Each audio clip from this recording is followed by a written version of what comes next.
రైతులందరికీ నమస్కారం. రైతు నేస్తం కార్యక్రమానికి స్వాగతం. ఈరోజు ఈ వీడియోలో మీకు కాయకుళ్ళు, కొమ్మకుళ్ళు గురించి తెలియడం అవుతుంది. అయితే కొమ్మకుళ్ళు అనేది ఇప్పుడు సివియర్గా రావడం జరుగుతుంది. వాస్తవం కూడా ఈ రావడానికి గల కారణం ఏంటంటే అధిక శాతం వాతావరణం తేమ ఉండడం వల్ల మనకు కాయకుళ్ళు అయినా కానీ కొమ్మకుళ్ళు అయినా కానీ రావడం జరుగుతుంది. సో ఇప్పుడు ఏం చేయాలంటే మీరు ఈ పదను కూడా మనం ఎక్కువ తడులు కూడా దగ్గర ఇచ్చినట్లయితే తేమ శాతం పెరిగి దానివల్ల కూడా మనకు కాయకుళ్ళు, కొమ్మకుళ్ళు అనేది రావడం జరుగుతుంది. కొద్దిగా ఇది దృష్టిలో పెట్టుకోవాల్సిందిగా రైతులను కోరుచున్నాను. కొద్దిగా పదనలను తగ్గించుకుంటే ఈ సీజన్లో బాగుంటుంది. అంతేకాకుండా మీరు ఈ కొమ్మకుళ్ళు అయినా కానీ కాయకుళ్ళు అయినా తక్కువ దశలో ఉన్నట్లయితే మీరు ఏం చేయాల్సిందంటే ఏముంటుందంటే మన టాటా కంపెనీ వాడు తాకత్ మనం స్ప్రే చేసినట్లయితే 100% మీరు తక్కువ స్థాయిలో ఉన్నప్పుడు రిజల్ట్ మనం పొందొచ్చు.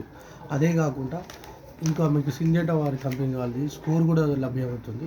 అది కూడా మనం స్ప్రే చేసినట్లయితే చిన్న స్థాయిలో షుగర్ లేకుండా చిన్న స్థాయిలో మనం స్ప్రే చేసినట్లయితే మనకు రిజల్ట్ అనేది మంచిగా వస్తుంది. కాకపోతే దీంట్లో ఏం చేయాలంటే మీరు ఎప్పుడైనా కానీ ఫంగిసైడ్ స్ప్రే చేసినప్పుడు దానిలో తీవ్రంగా ఉన్నప్పుడు ఒకవేళ కొమ్మకుళ్ళు అనేది తీవ్రంగా మీరు నష్టపరిచే సూచన ఉన్నప్పుడు అలాంటి టైంలో మీరు ఏం చేయాలంటే మన సింజెంటా వారి అయినా పర్లేదు, సింజెంటా వారి అమిస్టార్ టాప్ అయినా లేదంటే ఇప్పుడు మన షాప్లో మాత్రం అజాకా డ్యూ అంటే ఎఫ్ఎంసి కంపెనీ వారిది.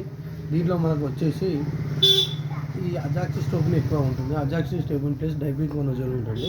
ఇది కొమ్మకుళ్ళు, బూడిద తెగులుకు, బూజు తెగులుకు అదేవిధంగా పనిచేస్తుంది. సివియర్గా ఉన్న మాత్రం కొట్టండి. ఎందుకంటే దయచేసి రైతు సోదరులు మీరు ఎంతో కష్టపడితే కానీ మీకు పైసలు రాని పరిస్థితి ఉంటుంది. అందుకే సివియర్గా ఉన్నప్పుడు మాత్రమే ఇది మీరు స్ప్రే చేయండి. దీంట్లో మీరు ఏం కాంబినేషన్ చేస్తారంటే చూడండి, మనకు ఇందులో కాంబినేషన్గా ప్లాంటమైసిన్ ఏరిస్ కంపెనీ వాళ్ళే ప్లాంటమైసిన్.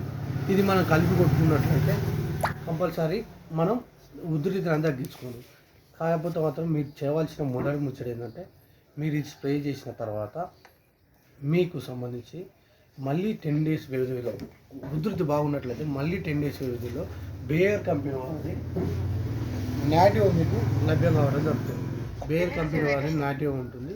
సో ఇది మీరు స్ప్రే చేయడం వల్ల ఏంటంటే దీనివల్ల కూడా కొమ్మకుళ్ళు, కాయకుళ్ళు, దాంతోపాటు బూజు తెగులు, బూడిద తెగులు కూడా కంట్రోల్ కావడం అనేది జరుగుతుంది.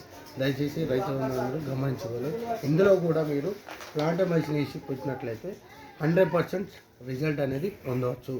దయచేసి రైతులందరూ గమనించగలరు. Thank you.